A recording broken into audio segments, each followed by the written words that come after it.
what I found through doing a lot of work in this space is companies that de-silo and work on de-siloing and put methodologies like RevOps in place, which is a method to de-silo your teams. What ends up happening is that you get more dollars out of each customer because the customer doesn't use their goodwill in the buying process. And thus they're willing to take you to another department, buy more licenses, sign a multi-year agreement. These are all the things that people should look for successful implementations of revenue operations. Welcome to Revenue Insights. Every week, we'll be joined by revenue leaders from some of the most successful and highest growing companies. Together, we explore how they built their revenue teams, the journeys that they've been on, and the lessons they have learned along the way. Revenue Insights is brought to you by Ebster. We're a revenue intelligence platform designed to help revenue teams to build more pipeline, close more deals, and retain more customers.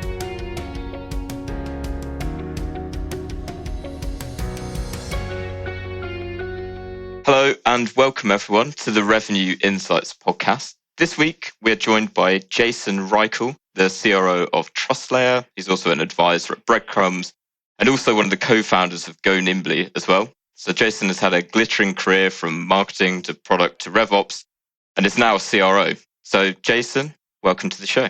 Hey, thanks for having me. I really appreciate being here.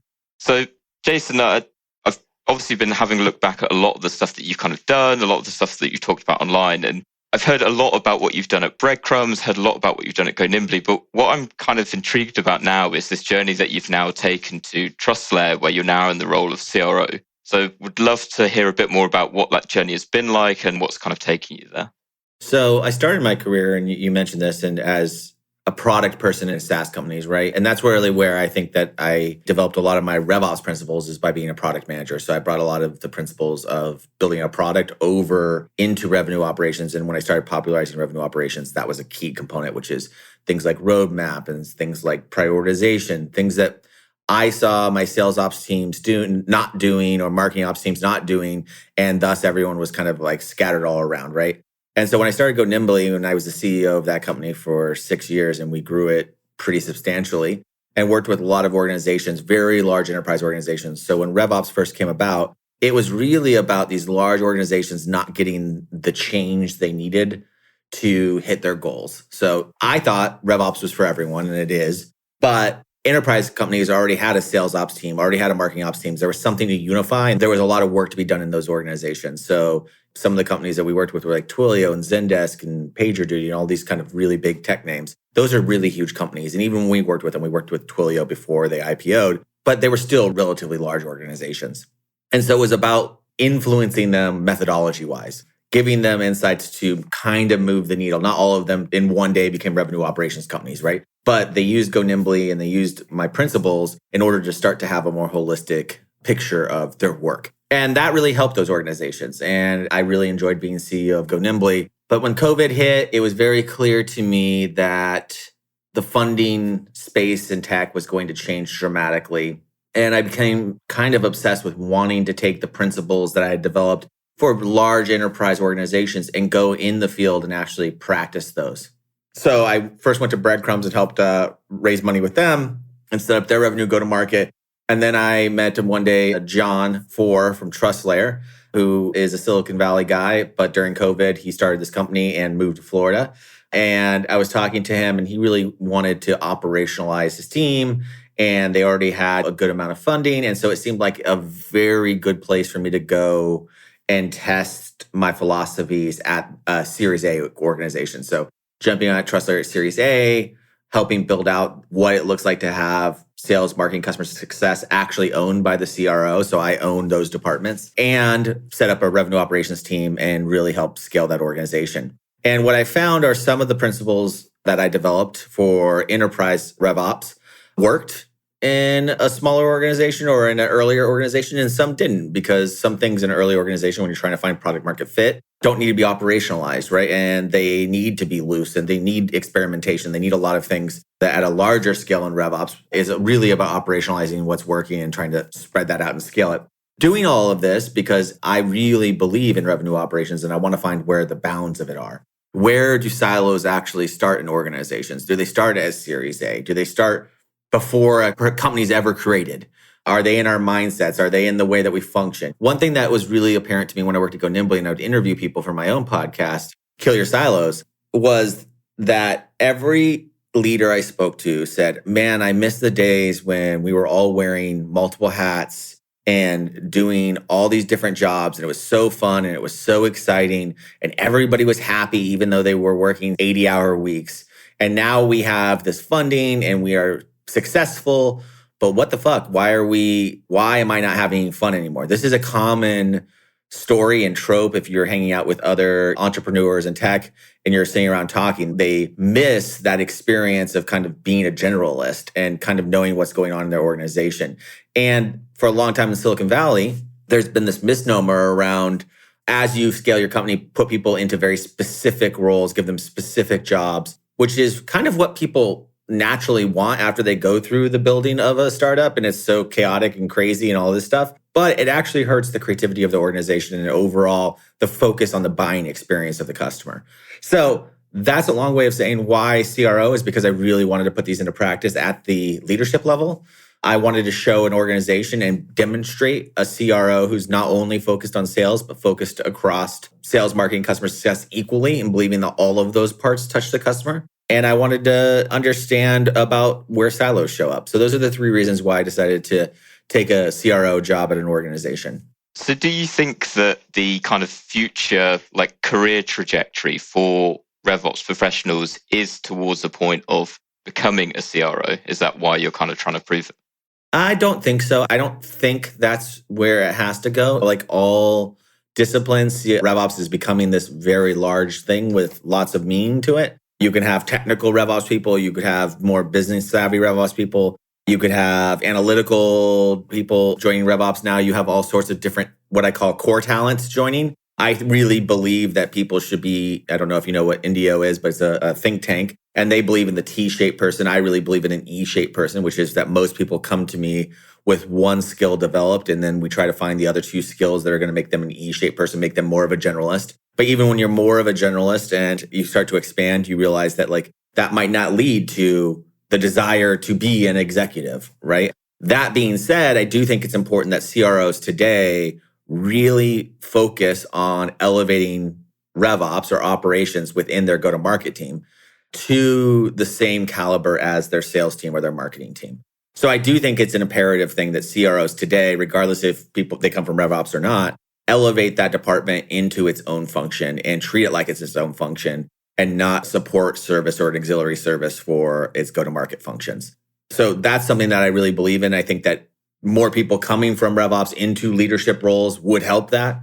But it's not necessarily the only way to get there. So I think that you were going to see, VP of revenue operations. I think you're going to see RevOps analyst, RevOps insights person. All the core skills, the 4 skills of RevOps are insights, tools, enablement, and tools, strategy, enablement, and insights, right? Those are the 4 pillars of revenue operations. So I think you'll find people kind of gravitating to 1 or 2 of those and staying in that career. And that's good because I think that my big lesson learned from going from working with large enterprises to running a smaller team, right now my team is about 35 people, is just that you need different skills for different parts of the journey from A to B to C to hopefully IPO or selling your organization. Or more tech companies are now becoming companies that want to stay around and be their own thing for an extended amount of time. So I think that we're seeing sort of a maturing of the RevOps space. So I don't think that this is the natural trajectory. If you asked me this question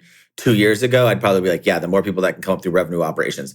Because when I was a product person, I saw firsthand that the person that knew the most about any organization they worked on was a quote unquote RevOps person, the sales ops person, the marketing ops person, whatever that was. And usually some kind of middle operations person that just went from meeting to meeting. You're like, that person's in every meeting every day. Why? And they're like, because they know everything about how the business is run.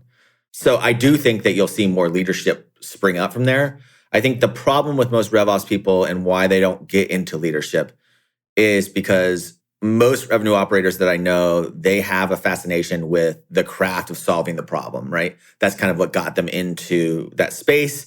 And so it's very different when your job becomes kind of identifying the problems, but not solving the problems at all. And I have found that just like developers, there are some personalities who want to take that next step and go into the theoretical problem space area. And there are those people who really enjoy solving the problems and feeling like the work is done. I'll tell you, as far as I'm pretty senior in my career, but about a month ago, I was doing data deduplication and cleaning up of our course, our customer, our CRM, and all the other tools we have.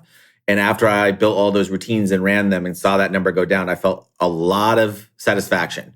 So that's something that you don't get all the time when you're a CRO of a company. You don't get to feel that feeling of like satisfaction that you did something and then it got done.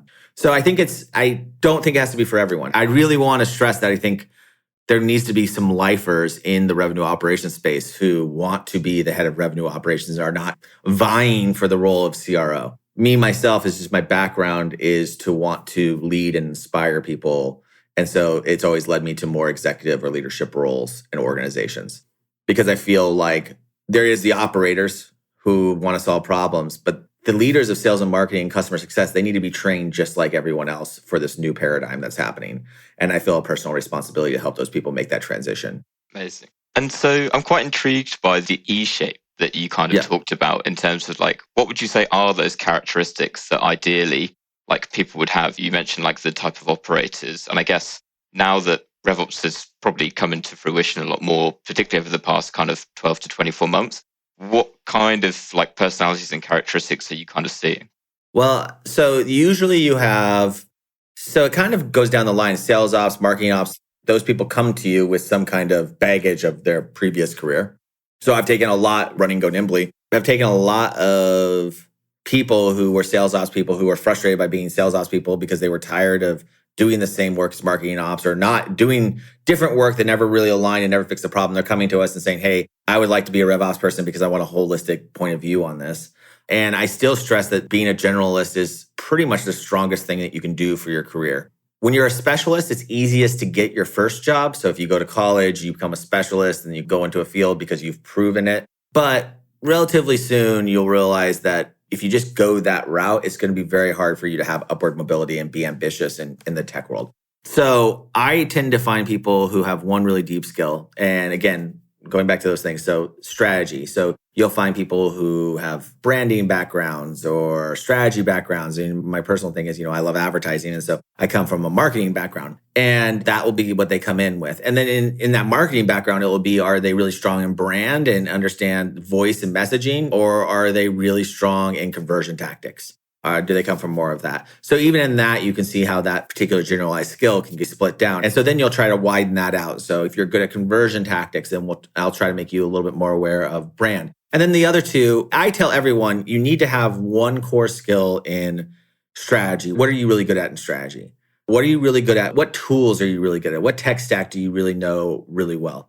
What enablement and what's your philosophy around enablement? Are you a person who does a series of workshops, Loom videos? Are you someone that likes to pull people in and do really big trainings with a bunch of people? What is your methodology around that? And then what's your insight methodology? Every single RevOps person I work with has a different answer to those 4 areas that they're good at. But if they can be good at some skill within that, it makes them very dynamic and it makes me be able to put them in a strategy position or throw them at a tech problem or have them train people or talk to executives in a board meeting because they actually understand the data that they're driving, or go talk to the head of sales because the head of sales is asking for something. But what we really need to understand is do a rep ride and see what the actual problem is, because most of the time, and this is the thing I talk about a lot, is people have this intuition of what the problem is. And sometimes they're right, but they might not be going deep enough to actually solve the core problem, right? And so I am very big about intentionality. And intentionality happens at the furthest reaches of an organization. It's when you can pull yourself back and look at something more holistically.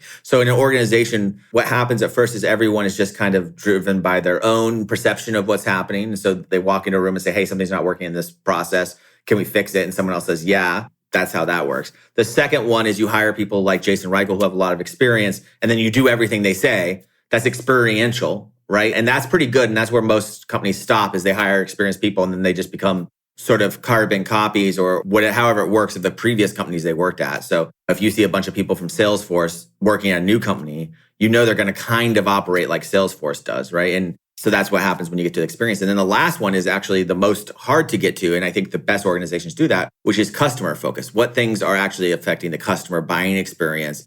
Then are those problems, right? The ones that are affecting the customers, do they match up with your experience? And do they match up with the field level requests that are happening? Because those are kind of the domino effects you're looking for in revenue operations. And so when you're talking to people who are very generalized, you need to understand how far can they go outside of that? Can they have their own intuition? Do they have experience? Are they willing to listen to the data and the gaps that the customers are presenting through their buying experience, either through a subjective way, like interviewing people, or in a less subjective way, like looking at data, right? But ultimately, those are kind of the steps in organization that people need to get to. Amazing. Let's change it up a gear. So I'm quite interested. I've seen a lot on your LinkedIn. You're talking about hashtag silo no more. Yep. So tell us a little more about, I guess, the movement that you're pushing. Is that fair to say? Yeah, that's a movement I'm pushing, I think. Fair. So the whole silo syndrome thing is not something I coined. It's this thing that's been around since the 80s. And it was this guy who was driving around and he was tasked with making all these different satellite offices of Goodyear tires in America function properly, Phil Einzer. And he stopped in Iowa, put his head on his steering wheel and was like, why don't they want to do this? Everyone says that they're unique, they're special. Yet all of them are not all of our satellite offices are successful. So when you go there, the answer is there's nothing wrong, but they're not performing the same across the board. So there is something wrong, but I can't make any headway there. And he was banging his head against the wheel, looked up, and he was in front of some grain silos. And he was like, oh, everyone's in their own silo. Like everyone's doing their own job, which is a remnant of the Industrial Revolution, when people were on a factory line. And so people needed to do their specific job and then hand it off to someone else. And that's how businesses were built for 100 plus years. And he was very clear that, it's very natural for us to want to process that way because we want to be, you've heard of like mastery, right? We want mastery. We want autonomy.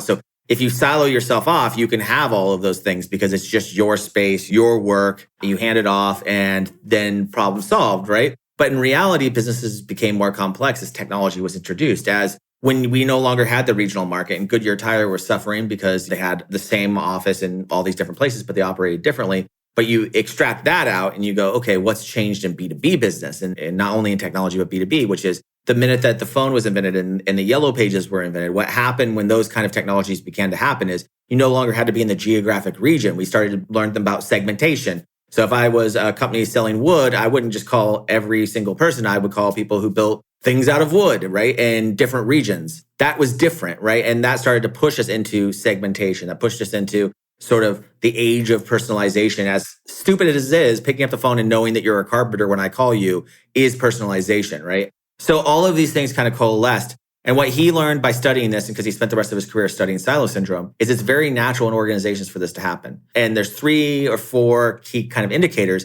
But the one that's really prevalent to me in tech is the degree of change of the organization. So the faster your organization grows, the more siloed it will become. And so when I started Go Nimbly, that was the reason why, not because I believe RevOps is just a tech company thing. RevOps is for every company. I've talked all over the country to organizations who I would never want to be the RevOps head of, but they are in industries across the gamut. But in tech, what was interesting is every 6 months, that company was a different company. They had to grow 3 or 4x every year in order to meet the demands of their boards. So that means that there's a lot of siloing happening in tech. In these hollowed halls of innovation are the Ford factory line. And that's how people work. And yet these people think they are cutting edge because what they're building is cutting edge, but the operation processes that they're doing are not cutting edge at all. And in fact, they probably hold back the organization. I find that in technology, and this might be controversial to say, I don't really care, really bad at running businesses. Really, really terrible at building solid businesses because of the marathon nature of a startup. So it doesn't feel like it's a luxury most startups have, not because they don't want things to operate well or not because they don't care about their customers, but because of the nature of it, it feels like you can never get your act together, that you can never cross your T's and dot your I's. That's not true. Like I have firsthand said that you can be in a large growing tech organization and have it feel much more stable and intentional in the choices it makes than the chaotic growth would make it seem. But with no methodology in place, what happens is people naturally silo, right? That just is what people do. It gives them a sense of feeling like they have job security because you need that. People need security. And so that's what Silo No More is about, is because actually what I found through doing a lot of work in this space is companies that de-silo and work on de-siloing and put methodologies like RevOps in place, which is a method to de-silo your teams. What ends up happening is that you get more dollars out of each customer because the customer doesn't use their goodwill in the buying process. And thus they're willing to take you to another department, buy more licenses, sign a multi-year agreement. These are all the things that people should look for successful implementations of revenue operations, right? Are these things happening? Is our LTV changing? Is our contract length duration changing? Now, people will say, well, that's because we have good salespeople. It's not. It's because as you solve those core gaps in the buying experience, the customer will reward you with more dollars for every yes. I don't think revenue operations is about higher converting tactics. I think revenue operations is about getting more revenue off each person that is buying your product. And so that's the key thing that I drive. And that shows when you de-silo, even when you just de-silo the team, when you take all of the operational people that are in these individual silos, you have no methodologies. You put them on the same team. You have them going to the same meeting, prioritizing off the same list. You'll still see 3 to 4% improvement in the LTV of your customer just by doing that, just by de-siloing. Then if you bring your sales leader, your marketing leader, and customer success leader into that meeting and make them operational resources and tell them you have to, every 2 weeks, because I believe in doing operational releases, every 2 weeks, you owe me an operational project from your team that is going to transform the team. You owe me that. You are an operator too, because you're the leader of this organization. You're not just the head of a function. You're not just a manager. You're an operator of that machine. So what are you going to do in the next 2 weeks that's going to make that machine operate better for the customer? This is the question that I ask my team every Friday when I have everyone on it from all the different department heads. And they add something to the roadmap. They work on that over the release cycle. Sometimes they have to work sooner because sometimes things take longer than 2 weeks. But ultimately, it's getting people into that habit of, we're going to improve this machine, and then I'm going to share that out. And doing that even in a group setting will change your organization. So these methodologies don't have to be so robust. They can be as small as creating a joint meeting that has purpose, that has guide wires on it. I really believe in the action meeting format, and that's how I drive my teams. And so there's all these frameworks. Like, the coolest thing about what we do in revenue operations, in my opinion, or even running a business, is you don't have to reinvent the wheel. All these frameworks are just out there for free. You don't have to spend millions of dollars to learn this. You can teach yourself everything by being very intentional about what the problem is, what framework am I going to use, because that framework becomes the leverage. I think in most organizations, one of the reasons that people silo is because it becomes Jason has the knowledge, or Teddy has the knowledge, or Sarah is, the head of development. She was the only one here that did that when we were here. So you have to go to her forever. And that person never goes, hey, if I put a framework in place, or I document this, or I do even something as silly as like a 35-minute Loom video, I no longer own this, and I'm putting it back out there for the team to iterate on top of and to grow from. So that's what Silo No More means to me. It's a methodology and mindset around creating valid North Stars for the team to focus on. I believe in multiple North Stars, not at once, but one per quarter, because organizations, especially in tech, are changing so rapidly. But that's kind of what Silo No More is. And it's giving people also the idea that it doesn't have to be this way. One of the hardest things when I started talking about revenue operations 6 years ago was to convince people that it didn't have to be the way that it is. And you would hear people nodding their head when I say, well, you don't really know what anyone on your team is doing. There's no way to validate that you even have a good operations team, right? Sales ops, how many tickets did you get done? Like, are they good or are they bad? I have no idea. CEOs were frustrated by this, right? And now you can look at your team and go, okay, we have the same amount of resources, but we're closing more business than ever before. So that's because of the operators on the team. Even if you have sales reps who are maturing or a marketing team that's maturing, a lot of that is because of the processes put in place behind the scenes that the operators are enabling. And it's just looking at that holistically. What do you guys say? Before you ask me, what do you guys say? Do you believe in this, in silos? Do you see that in your guys' work? Absolutely. I'm RevOps. So I'm RevOps at Ebstar, so internally. So I'm fairly new into the business, been there for about a year. So coming in, there's no operations team. We're working as a sales, as a marketing, a CS, and it was absolutely siloed. So it's almost like you have to kind of go around the business and almost consult and understand, right, okay, where are the problems? Where do you start first? And obviously, looking at the bow, you kind of, right, we'll start here. We need pipeline. Let's go from there. And I think a big part of is understanding, okay, how does that impact that? Making sure that I'm working with leads to operationalize as much as possible from a marketing point of view. And I think one of the things that you mentioned around go to market is probably the biggest thing that it is that you want to do to align teams all together. So around ABM and all that sort of stuff. And we're kind of at the helm of doing that right now. And I think for me, it was understanding what are the biggest indicators to where you're siloed. And I think, like you say, where you have this one point of contact that has so much insight into the business, I think one of the biggest things is actually getting that information out and documented and right, okay, that's yours now. You can go own and govern that, and then we'll keep optimizing from there. But yeah, I think for me, one of the biggest learnings that I had is that RevOps isn't necessarily the way that you operate, but it's just a lens to kind of look through. Ultimately, business models, frameworks, they're always going to be wrong, but you need to just find the right one, or at least rip up a couple of and kind of stick them together that are going to be the right for you and your business. So I think learn a little bit more about kind of how you prioritize, and the 3 VCs was absolutely amazing to read about. Oh, thank you. Yeah, absolutely loved it, because I think ultimately you're looking for, okay, I put £1 in here and I get £10 out there, and I keep expanding it. And I think what would be really interesting to learn a little bit more about is how you apply. There's a lot of experience of being able to apply the volume, the metrics, the conversions to a sales operations unit, because, well, we've been there, we've done it, we've had predictable revenue for what seems like forever now. And we're at this kind of new stage to where you're looking at that lens throughout the whole business. Do you apply that same methodology to customer success, for instance? I do. And kind of, I suppose, where would you start in going, right, okay, this is what it is that we're looking at, rather than kind of not as the older KPIs and metrics like churn normally that are so important, but realistically they're not. I mean, churn and CAC are important. This is something I want to clarify because it happens a lot. Operations, like COO, business operations for a SaaS company is critical. CAC, all of these things are business metrics. They have no bearing whatsoever if you're running a good revenue operations team, right? And so the reason I invented 3VC is because you needed something that you could measure the operations team on, right? And not the business on. If you have a great product, you could have a shitty go-to-market team and your CAC can be low. Yeah.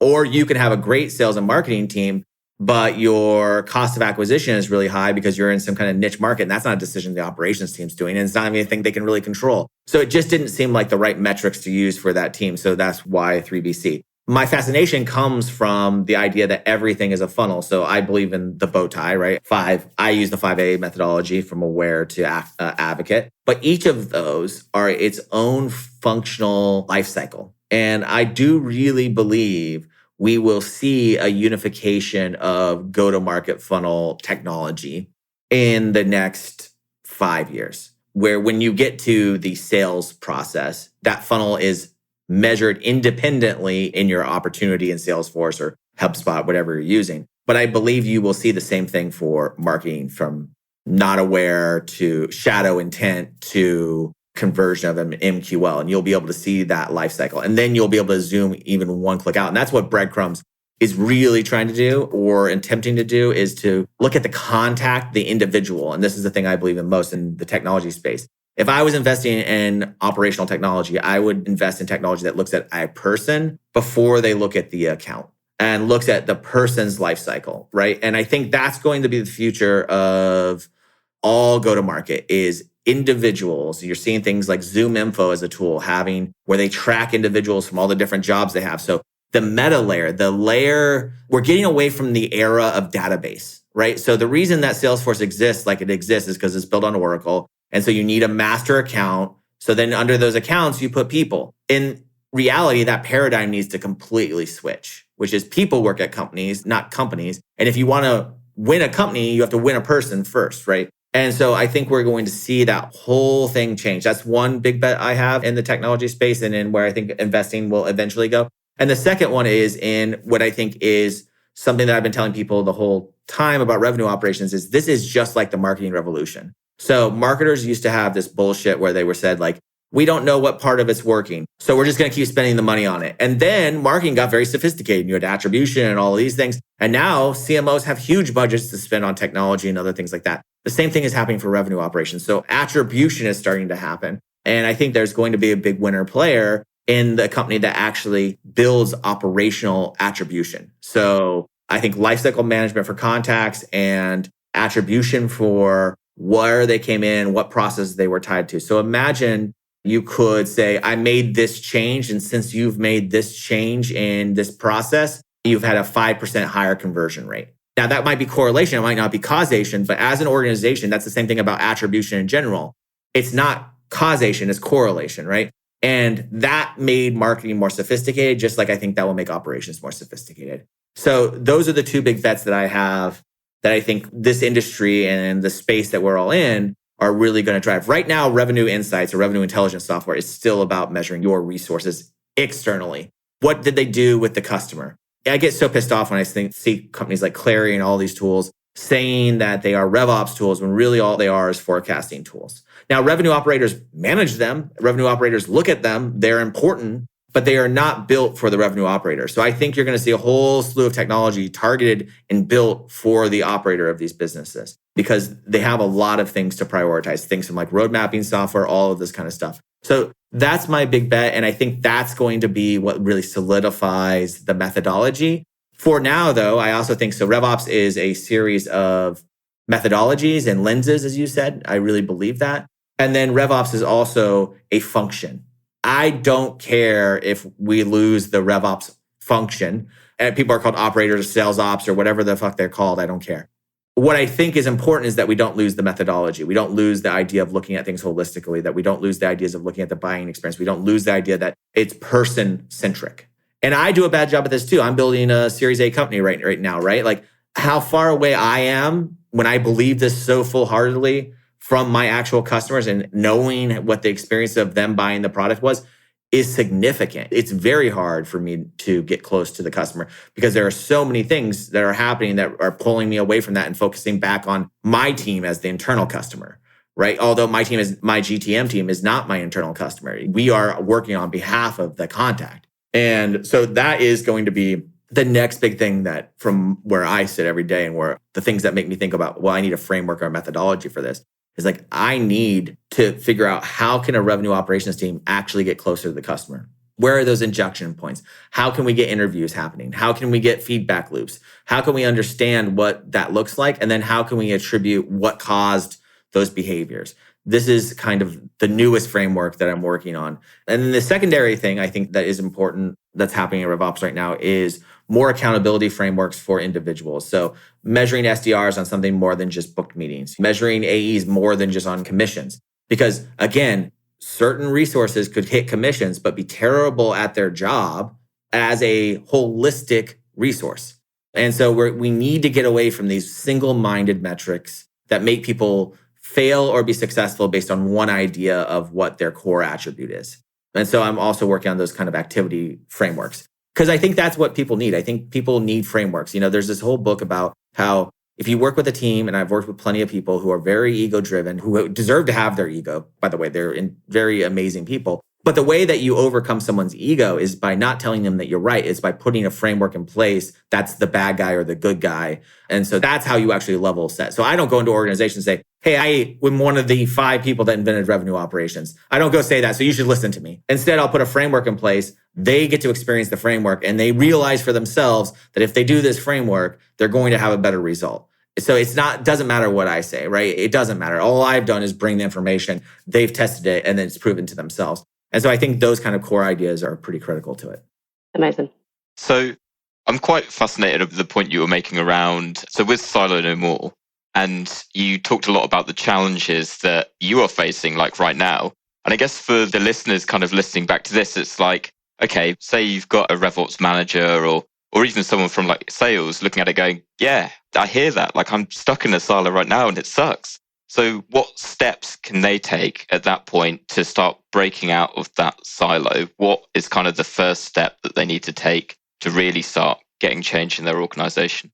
The number one thing that at Go Nimbly, we call it the Silo No More workshop.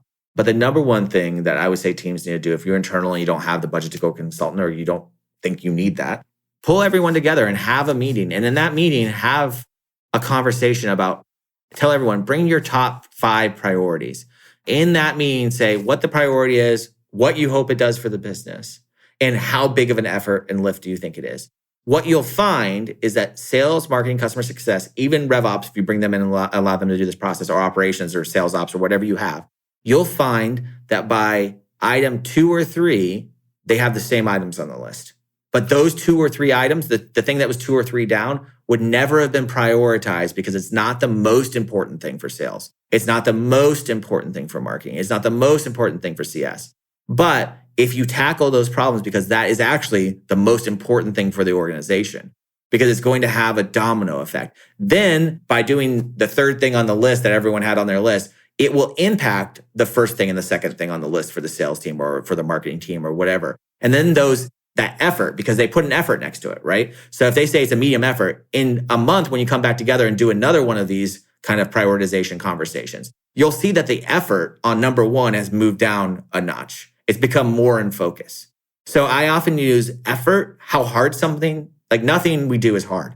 What's hard is all of the unknown that we don't know about something. Even implementing Salesforce these days, it might take time, but it's not hard, right? And so what in reality, the level of effort tells me how opaque the problem space is, right? And as you move down that list, you start to tackle some of those things that have cross-functionality to them. What ends up happening is the other priorities become more clear to everyone else and the effort becomes more clear. So that's the first thing I would say you do. Just get people in a room, have them do that exercise. It's very eye-opening.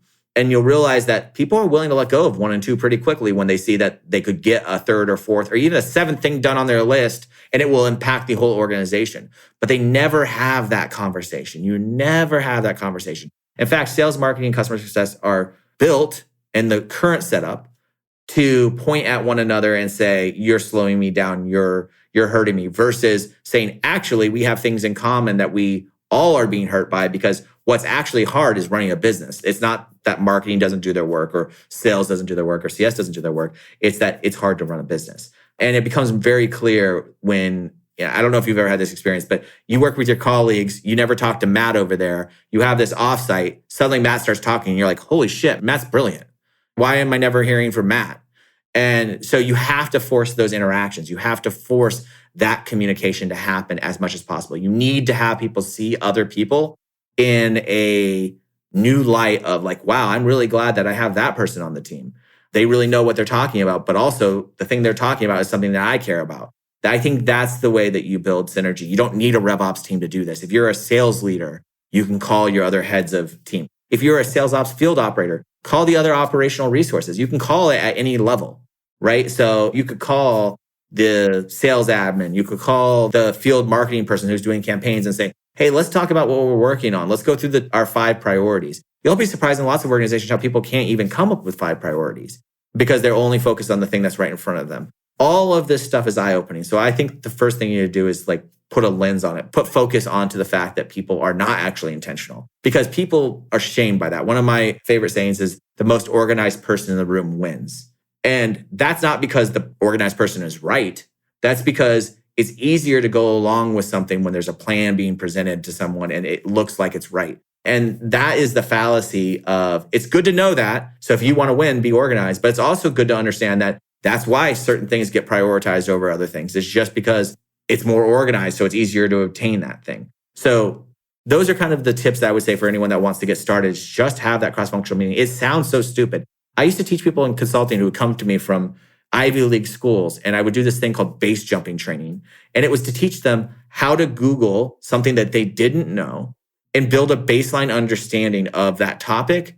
And then from that point forward, that was their understanding, and everything they came across in the world for that understanding of how things work would be a durability test. So you wouldn't go and lose your confidence or say you don't know, because you know something. You have this baseline knowledge. But if what's being presented to you rips a hole in that, then you know you need to extend your knowledge and build the net. But so many people will spend so much time researching so they know something versus doing when they probably already can handle 80% of what's happening or what they might need to know from much sooner, right? And so this is there's all of these methods to teach people to unsilo and become comfortable with the idea that you're not always going to get what you need. You're not always the number one person in the conversation. And 2, that there are more things happening in a business besides just you. So that's 2. So there's 1 and 2. And then 3, as an organization, as a team, other people are relieving your pain if you just look for it, right? They're willing to get on that and help you relieve the pain that you have, because usually it's a shared pain. Again, I don't believe that you should prioritize from individuals. What I'm saying that I'm really fond of is shipmate self. It's an old Navy term here in America. I'm not patriotic or anything. I don't really care about the Navy. But what I like about that, and when someone hears that for the first time from me, they think I'm saying, Jason Reichl's saying, put the company first. No, no, no, no. Anything that you do for a company should be good for the company, good for your shipmates, and good for yourself. And if you have an idea that's just good for yourself or just good for your teammates, guess what? That's not a good idea. You still need to figure out, how is it good for the company? How is it good for me? How is it good for...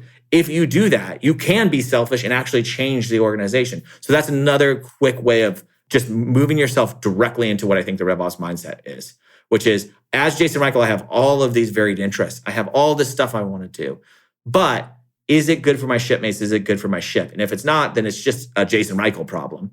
And it's not something that I should really be pushing for the organization. And you'll see different people in different elements, like a CS leader that's pushing all this change for the CS team because the CS job is hard. Well, that's not good for why is that good for the company and why is that good for the leader, right? And it can't be because people are complaining at me, right? So there's all these kind of like very simple techniques. It's something that I want to share more with because I think it's incremental. I don't think that you have to have this big push. I don't think that you have to go through a transformational RevOps change. Like, naming stuff is important. So when I first started doing this and trying to advocate and be evangelist for RevOps, I would try to name things as much as possible because naming is a powerful thing. Now I'm to the stage, because this is a real thing where people understand it, which is it doesn't actually matter what you call it. It just matters that you are being highly intentional and you're finding the frameworks and the solutions that remove that silo as quickly as possible. That would be my advice to everyone. You can obviously follow me on social media or follow you guys. I'm sure you guys are posting amazing stuff. But like, ultimately, if you're listening to this, it's just being intentional about what you're doing, using a framework consistently. It will change everything, right? It will change how people perceive you. It will change what the work gets done. It will change your customers. It will change your business. It will change how stressed you feel. It's an amazingly freeing experience. And I'm very grateful to have been part of this. I know we have to go, but I grew up in the punk rock community playing in bands. And the best thing about being in the punk rock community is that everybody kind of supports one another. It's a supportive community of people. And you would think that the punk rock guy who's in punk rock bands wouldn't be a CRO of a tech company, but I feel like I'm doing the same work that I did being in bands in the RevOps space. I'm trying to teach people you're better as a unit than you are as an individual. You are better at knowing what kind of music you want to make versus just playing whatever random kind of music you want to play. It's just all of these things make it easier to digest and easier to come together as a community. And so that is a lot of where like the drive to want to make people collaborate more successfully comes from. You literally took the question out of my mouth, actually, regarding like your punk rock background. So that's perfect. Oh, thank you. Yeah. Jason, let's move to wrap up. It's been absolutely fantastic to have you on and great to get your insight as well. You touched on following you on LinkedIn. Here's your opportunity to kind of give a shout out whether people can kind of follow you and learn more about your journey. Yeah. LinkedIn is my favorite network because I think you're allowed to slack off and be on there while you're at work. So you can follow me on LinkedIn at Better Jason. Follow me there because I have some interesting projects coming out in the next couple of weeks that I'm really excited about. One thing that I've been doing since the very early days of the podcast is giving my phone number in my podcast. And I have literally hundreds and hundreds of questions that people have been asking me about revenue operations. And I want to start doing a semi-regular bit on there, which is ask the RevOps evangelist questions and get answers. Because I think that one of the things that we need to do is demystify, it's no joke, demystify this space, right? Make it more tolerable to put your foot into the water when you don't have your company alignment, when you don't have the leadership pull that you think you have. All of these things are very critical. So I've been spending a lot of my career working with very senior members, and I've decided okay, this is the part of my career where as an evangelist, as someone who's really passionate about this, I need to start working with the field level people who are actually dealing with this on a daily basis because they need the support. Executives are bought in now mostly to RevOps as a concept. They see the value of it. What's hard is how do I go from where I am today to being this intentional operations person, an intentional member of my team. And so I'm hoping that you follow me there and I'll be giving you tips and tricks to get there. Amazing. Well, thank you very much, Jason, for your time. I think we could have talked for hours longer, but we'll wrap up there. So thank you very much, and we'll catch everyone next week. Thanks so much. Thank you, everyone. Bye. Thanks for listening to Revenue Insights. If you want to learn more, subscribe to our newsletter and we'll deliver every episode straight to your inbox.